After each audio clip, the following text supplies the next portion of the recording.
It's the first of two meetings with Mike White and the Florida Gators. And for a look at Florida, this is Opposition Research, brought to you by HKC Roofing.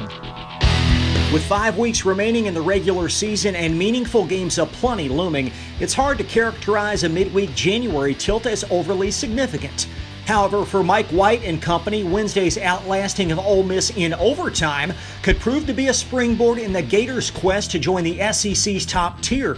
Keyed by Kayvon Allen's three with under 3 left in regulation, UF extended the game, surviving by 4 in the final 5. Freshman Noah Locke continued his under-the-radar season, draining 6 threes en route to 22. Allen was up and down, but chipped in 21 points and 5 assists. The Gators shot 56% in the second half to register their top win of the year. The victory boosted Florida's mark to 12-8 and 4-3 in the SEC as they stare down a grueling trek as post-UK, the Gators head off to Auburn and Knoxville. While Wednesday's offensive efficiency was encouraging, this group has struggled mightily in many key areas and reside in the SEC basement in both rebounding and team field goal percentage. A peek inside shows 4 losses to ranked teams, including a 21-point beat down to FSU in the opener. Prior to the Ole Miss win, UF's league wins have all occurred against the bottom portion. Despite the sputtering offense, the Gators appear to be in good hands with their head coach. During his 3+ seasons, the Dunedin native has led UF to a pair of NCAA tournaments, including the 2017 Elite Eight. White is familiar with the SEC terrain, having run the point for Ole Miss in the late 90s before transitioning to an Oxford assistantship in 2004. He won games by the bushel at La Tech, his first coaching stop, at the tune of 25 per, and piloted 3 NIT trips. Collectively, this is Mike White's 8th season in the lead share, and his teams have won 68% of their games, including 20+ 6 straight years.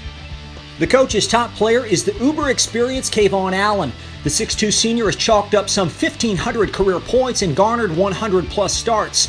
Allen posts 13 per on the season and connects on threes 39% of the time, his collegiate high. The Little Rock native has surpassed 20 points on 15 career occasions, highlighted by a 35-point blast via Wisconsin in the 2017 tourney thriller. Remarkably consistent at the line, Allen is an 87% foul shooter. After being ticketed as an early reserve, Noah Locke owns 16 straight starts. The 6'3 freshman is UF's steadiest three-point shooter, averaging 11 points a night. A consensus top 100 recruit via Baltimore, Locke surpassed Kenny Boynton's freshman mark for the most games with 5 or more threes. A 27-point showing against A&M is his most sterling performance. Another contributing freshman is Canadian Andrew Nembhard. The former 5-star was a consensus top 30 recruit at Monteverdi and runs the point, totaling 7 points and 6 assists, the 5th most in the league. Nembhard leads UF in minutes but has struggled with his shot in his first collegiate season, i.e. 35% from the floor and just 32% from 3. Kavarius Hayes returns in the post, supplying 7 points and a Gator best 6 boards. The 6'9 senior has appeared in some 124 games and is a physical, active rebounder. The Live Oak product leads the team with 40 blocks and is efficient from the floor, pounding in 66% of attempts in limited tries.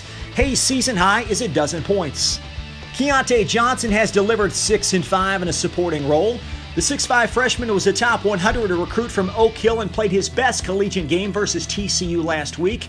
Johnson shows 3 starts with 20 minutes of time on 39% three-point shooting.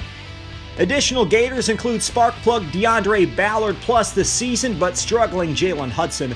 Ballard has just 1 career start but is solid, posting 7 points highlighted by a career-best 19. The 6'5 sophomore was a highly coveted prep out of Atlanta and sinks 75% of foul shot opportunities. While Hudson has been an enigma in his final collegiate season, the Virginia Tech transfer shows but 7 points of tilt on 29% from the floor and only 24% from 3. In contrast, the 6'6 senior was one of the top SEC ads last season, boasting 16 points with mid-40 connectivity. Hudson's season high is 15. And the Gators were dealt a significant blow earlier this month with a season-ending injury to full-time regular Keith Stone. The 6'8 junior averaged 6 points a game but registered 20+ on 3 career occasions, and at 40% was one of the group's top three-point shooters. Fast facts.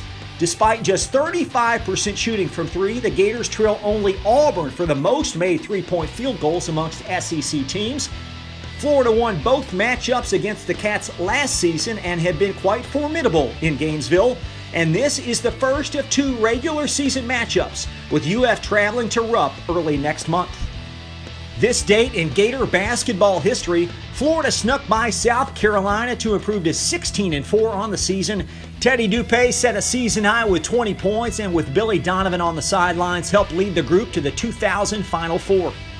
The Cats and the Gators Saturday at 4 from the O'Connell Center on ESPN. For today's opposition research and the Leach Report, I'm Chris LaBar.